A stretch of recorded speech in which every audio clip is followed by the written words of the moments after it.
Hello everyone, welcome to LearnVi. I am Shivani Chauhan. इस video में हम देखेंगे क्लास 7th बाल महाभारत कथा के क्वेश्चन आंसर्स। तो चैप्टर 16 तक हम लोग देख चुके हैं। अब हम चैप्टर 17 धृतराष्ट्र की चिंता से आगे की क्वेश्चन आंसर्स देखते हैं। पहला क्वेश्चन है, पांडव के चले जाने के बाद धृतराष्ट्र ने विदुर से क्या पूछा? तो आंसर है इसका, वन को जाते हुए पांडवों के विषय में धृतराष्ट्र ने विदुर से पूछा कि मैं देखने में असमर्थ हूँ, अतः मुझे बताओ कि पांडव व द्रौपदी कैसे जा रहे हैं। तो क्वेश्चन 2 है, वन को जाते हुए पांडवों का वर्णन विदुर ने किस प्रकार किया? तो विदुर ने वर्णन करते हुए कहा, कुंती पुत्र युधिष्ठिर कपड़े से चेहरा ढककर जा रहे हैं। भीमसेन अपनी दोनों भुजाओं को निहारता, अर्जुन हाथ में कुछ बालू लिए उसे बिखेरता, नकुल और सहदेव सारे शरीर पर धूल रमाए हुए क्रमशः युधिष्ठिर के पीछे पीछे जा रहे हैं। द्रौपदी ने बिखरे हुए केशों से सारा मुंह ढक लिया है और आंसू बहाती हुई युधिष्ठिर का अनुसरण कर रही है। तो मतलब बहुत ख़राब कंडीशन थी, बहुत ज़्यादा परेशान थे और इस तरीके से वो सब लोग वन की ओर जा रहे थे। महर्षि मैत्रेय ने दुर्योधन को समझाते हुए क्या कहा? तो आंसर है इसका, महर्षि मैत्रेय ने दुर्योधन को समझाते हुए कहा, राजकुमार तुम्हारी भलाई के लिए कहता हूँ, सुनो। पांडवों को धोखा देने का विचार छोड़ दो, उनसे वैर मोल ना लो, उनसे संधि कर लो, इसी में तुम्हारी भलाई है। द्रौपदी को सांत्वना देते हुए श्री कृष्ण ने क्या भरोसा दिलाया? तो करुण स्वर्ग में विलाप करती हुई द्रौपदी को श्री कृष्ण ने बहुत समझाया और धीरज बंधाया। वह बोले, बहन द्रौपदी, जिन्होंने तुम्हारा अपमान किया है उन सभी की लाशें युद्ध के मैदान में खून से लथपथ होकर पड़ी होंगी। तुम शोक ना करो, वचन देता हूँ कि पांडवों की हर प्रकार से सहायता करूँगा। यह भी निश्चय मानो कि तुम साम्राज्ञी के पद को फिर सुशोभित करोगी। साम्राज्ञी क्योंकि साम्राज्य था पूरा का पूरा युधिष्ठिर सम्राट थे, तो द्रौपदी साम्राज्ञी थी। तो श्री कृष्ण ने भरोसा दिलाया कि वह दोबारा से साम्राज्ञी जरूर बनेंगी।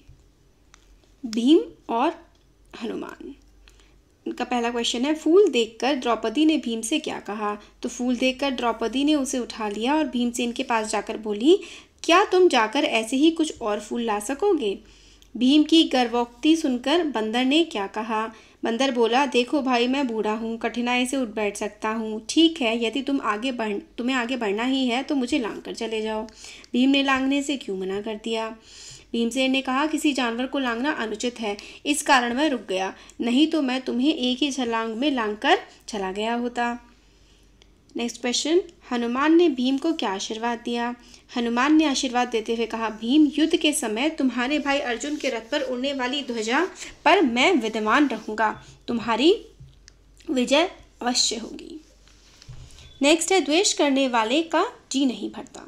नेक्स्ट चैप्टर का नाम है। तो इसका क्वेश्चन है, गंधर्वराज व कौरवों के युद्ध का क्या परिणाम रहा? तो गंधर्व व कौरवों में भयंकर संग्राम हुआ। कौरव सेना के पैर उखड़ गए, मतलब कौरव सेना भाग निकली। कर्ण भी युद्ध क्षेत्र से भाग गया, दुर्योधन को बंदी बना लिया गया। नेक्स्ट क्वेश्चन है, दुर्योधन के बंदी होने पर युधिष्ठिर ने भीम से क्या कहा? तो युधिष्ठिर ने भीम से कहा, भाई भीमसेन, ये हमारे ही कुटुंबी हैं, तुम अभी जाओ और किसी तरह अपने बंधुओं का गंधर्वों के बंधन से छुड़ा लाओ। पर युधिष्ठिर तो मतलब कुछ ज़्यादा ही पता नहीं क्या ही थे, इतना सब कुछ गलत इनके साथ हो गया, फिर भी दुर्योधन की मदद करने में लगे पड़े थे। नेक्स्ट क्वेश्चन है, सूर्य से प्राप्त अक्षय पात्र की क्या विशेषता थी? अक्षय पात्र देते समय सूर्य ने कहा था कि इस पात्र के द्वारा तुम 12 वर्ष तक भोजन प्राप्त करोगे, भले ही कितने लोग भोजन करें, किंतु शर्त यह है कि द्रौपदी के भोजन कर लेने के बाद पात्र की शक्ति अगले दिन तक के लिए समाप्त हो जाएगी। तो अक्षय पात्र में सब भोजन कर सकते थे, कितने भी कर सकते थे, बट लास्ट में द्रौपदी करती, क्योंकि जब द्रौपदी कर लेती भोजन उसके बाद फिर नेक्स्ट डे ही उस पात्र से भोजन किया जा सकता था। नेक्स्ट क्वेश्चन है, श्री कृष्ण ने अन्न का कण और साग का पत्ता क्यों खाया? तो आंसर है, श्री कृष्ण ने अन्न का कण मतलब दाना और साग का पत्ता दुर्वासा ऋषि व उनके 10,000 शिष्यों की भूख को शांत करने के लिए खाया। ऐसा उन्होंने इसलिए किया क्योंकि वे जानते थे कि इतने लोगों को एक साथ भोजन करवाना पांडवों के लिए मुश्किल होगा। तो क्योंकि वो तो भगवान थे, तो उन भगवान ने खाया तो बाकी सबके भी पेट भर गया, इसलिए एक दाना श्री कृष्ण ने अन्न का खा लिया।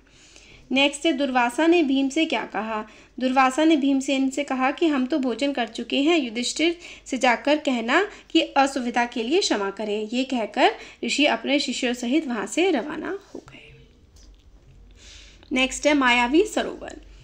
सरोवर पर नकुल को क्या आवाज आई। तो सरोवर पर नकुल को आवाज आई, माद्री के पुत्र दुस्साहस ना करो, यह जलाशय मेरे अधीन है, पहले मेरे प्रश्नों का उत्तर दो फिर पानी पियो। नेक्स्ट है सरोवर पर अर्जुन को क्या आवाज आई। अर्जुन, मेरे प्रश्नों का उत्तर देने के बाद ही प्यास बुझा सकते हो, यह तालाब मेरा है, मेरी बात नहीं मानोगे तो तुम्हारी वही गति होगी जो तुम्हारे दोनों भाइयों की हुई है। भाइयों के वापस न आने पर युधिष्ठिर ने क्या निर्णय लिया। भाइयों के वापस न आने पर युधिष्ठिर ने स्वयं वह जाने का निर्णय लिया। तो वहाँ पर फिर जब कोई भाई नहीं आ रहा था उस तालाब से वापस, तो फिर युधिष्ठिर ही गए। नेक्स्ट चैप्टर है यक्ष प्रश्न। क्वेश्चन 1 है, यक्ष ने युधिष्ठिर से अंतिम प्रश्न क्या पूछा। तो यक्ष ने पूछा, संसार में सबसे बड़े आश्चर्य की क्या बात है। यक्ष के अंतिम प्रश्न का युधिष्ठिर ने क्या उत्तर दिया। तो हर रोज आंखों के सामने कितने ही प्राणियों को मृत्यु के मुंह में जाते देखकर भी बचे हुए प्राणी जो यह चाहते हैं कि हम अमर रहें, यही महान आश्चर्य की बात है। तो मतलब इसका ये हुआ कि क्वेश्चन था कि दुनिया के सबसे बड़े आश्चर्य की क्या बात है। तो युधिष्ठिर कहते हैं कि हम रोज़ डेली देखते हैं कि कितने लोगों की मौत हो रही है, उसके बाद भी हम अपने बारे में सोचते हैं कि हम हमेशा जिंदा रहेंगे, हमारा जीवन हमेशा ऐसे ही चलता रहेगा, हम अमर रहेंगे, यही आश्चर्य की बात है। प्रश्नों के उत्तर से संतुष्ट यक्ष ने युधिष्ठिर से क्या कहा। राजन, मैं तुम्हारे मृत भाइयों में से एक को ही जीवित कर सकता हूँ, तुम जिस किसी को भी चाहो वो जीवित हो जाएगा। यक्ष ने युधिष्ठिर को क्या आशीर्वाद दिया। यक्ष ने युधिष्ठिर से कहा, 12 वर्ष के वनवास की अवधि पूरी होने में अब थोड़े ही दिन बाकी रह गए हैं। 12 मास तक जो तुम्हें 12 साल तक तो वनवास भोग लिया, अब 12 मास यानी कि 12 महीने का 12 मंथ्स का अज्ञातवास जो करना है वह भी सफलता से पूरा हो जाएगा, ऐसा आशीर्वाद यक्ष ने दिया। तुम्हारे और तुम्हारे भाइयों को कोई भी नहीं पहचान सकेगा, तुम अपनी प्रतिज्ञा सफलता के साथ पूरी करोगे। तो यक्ष ने आशीर्वाद है, कोई तुम्हें नहीं पहचान पाएगा और तुम्हारा जो है अज्ञातवास सफल होगा। अज्ञातवास के क्वेश्चन सब देखते हैं। राजा विराट के यहाँ अज्ञातवास में पांडव किस नाम और रूप में रह रहे थे। तो युधिष्ठिर कंक नाम से रह रहे थे, भीमसेन वल्लभ, अर्जुन बृहन्हला, नकुल ग्रांथिक, सहदेव तंत्रीपाल, तो ये नामों से वो लोग रह रहे थे। क्वेश्चन 2 है इसका चैप्टर का, दुर्योधन ने कैसे अनुमान लगाया कि पांडव मत्स्य देश में हैं। तो कीचक के मारे जाने की खबर पाते ही दुर्योधन का माथा ठनका कि हो ना हो कीचक का वध भीम ने ही किया होगा। यह दुर्योधन का अनुमान था क्योंकि कीचक बहुत स्ट्रांग था और उसको तो भाई सिर्फ भीम ही मार सकता था, तो इसलिए लगा कि मत्स्य देश में ही ये लोग सब हैं सारे पांडव। औरत के वेश में उत्तर के रथ पर अर्जुन को देखकर दुर्योधन ने क्या कहा। औरत के वेश में रथ पर बैठे योद्धा के विषय में अर्जुन विषयक चर्चा सुनकर दुर्योधन कर्ण से बोला, हमें इस बात से क्या मतलब कि यह औरत के वेश में कौन है। मान ले कि यह अर्जुन ही है, फिर भी हमारा तो उससे काम हो बनता है। शर्त के अनुसार उन्हें और 12 वर्ष का वनवास भुगतान करना पड़ेगा। तो भाई उसको लगा दुर्योधन को कि क्या है, अगर अर्जुन ही है औरत के वेश में तो बढ़िया ही है ना, हम उसे पहचान लेंगे। 12 वर्ष पूरे होने से पहले 12 महीने पूरे होने से पहले ही हम अगर उन्हें पकड़ लेंगे अज्ञातवास में तो फिर से वो 12 वर्ष का वनवास करेंगे, तो हमारे लिए तो बढ़िया ही है। प्रतिज्ञा पूर्ति। कर्ण, कृपाचार्य व अश्वत्थामा के मध्य विवाद को देखकर भीष्म ने क्या कहा। कर्ण, कृपाचार्य व अश्वत्थामा के मध्य विवाद को देखकर भीष्म ने कहा कि इस समय आपस में वैर विरोध न करके मिलकर शत्रु से लड़ना उचित है। नेक्स्ट क्वेश्चन है, पितामह भीष्म के संधि के प्रस्ताव पर दुर्योधन ने क्या कहा। पितामह भीष्म के संधि के प्रस्ताव पर दुर्योधन ने कहा, पूज्य पितामह, मैं संधि नहीं चाहता हूँ, राज्य तो दूर रहा, मैं एक गांव तक पांडवों को देने के लिए तैयार नहीं हूँ। प्रतिज्ञा के समय के संबंध में भीष्म ने दुर्योधन से क्या कहा। प्रतिज्ञा के समय के संबंध में उठे विवाद पर स्पष्टीकरण देते हुए भीष्म ने दुर्योधन से कहा, प्रतिज्ञा का समय कल ही पूरा हो चुका है। चंद्र और सूर्य की गति, वर्ष, महीने और पक्ष विभाग के पारंपरिक संबंध को अच्छी तरह जानने वाले मेरे कथन की पुष्टि करेंगे। प्रत्येक वर्ष में एक जैसे महीने नहीं होते, मालूम होता है कि तुम लोगों की गणना में भूल हुई है। तो भीष्म ने कहा कि हर साल में एक जैसे दिन नहीं होते हैं, हमारे 12 साल और 12 महीने कल ही पूरे हो चुके हैं। विराट का भ्रम। विराट की चिंता का कारण क्या था। विराट का पुत्र उत्तर कौरवों की सेना से युद्ध करने गया था। वह भली भांति जानता था कि वह उनका मुकाबला करने में असमर्थ रहेगा। यही विराट की चिंता का कारण था। तो विराट का पुत्र जो था वो मतलब एज कम थी उसकी, इतना बड़ा वो महारथी नहीं था, तो उसको लगा कि कौरवों से तो वो हार जाएगा, तो काफ़ी ज़्यादा इसलिए विराट परेशान था। कंक यानी कि युधिष्ठिर ने विराट को सांत्वना कैसे दी? तो कंक ने विराट को सांत्वना देते हुए कहा कि घबराए नहीं, क्योंकि बृहन्नला उसके साथ है। विराट ने युधिष्ठिर से क्षमा याचना क्यों करी? विराट ने अपने पुत्र के समझाने पर वह असलियत जान लेने की कंक वास्तव में युधिष्ठिर है, उसे क्षमा याचना करी। तो क्षमा मांगने लगा कि भाई युधिष्ठिर को उसने बुरा भला कह दिया है। विराट ने अर्जुन के समक्ष क्या प्रस्ताव रखा? विराट को जब पता लगा कि उसके पुत्र उत्तर का सारथी बृहन्नला के रूप में अर्जुन है, तो उसने अपनी पुत्री उत्तरा से विवाह का प्रस्ताव रखा। तो ये कहा कि उत्तरा जो है उससे शादी कर ले अर्जुन। मंत्रणा, इस चैप्टर के क्वेश्चन देखते हैं। प्रकट होने के बाद पांडव कहाँ रहने लगे?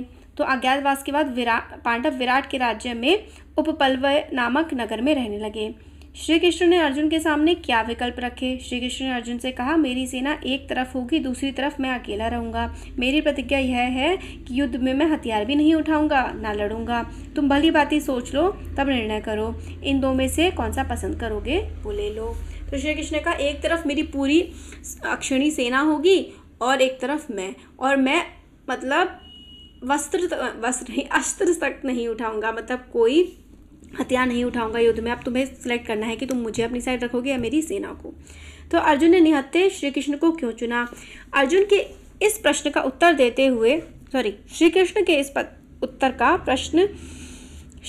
इस प्रश्न का उत्तर देते हुए अर्जुन ने कहा, बात यह है कि आप वह शक्ति हैं जिससे आप अकेले ही इन तमाम राजाओं से लड़कर उनको कुचल सकते हैं। कि भाई आप हैं शक्ति, तो ये सेना नहीं।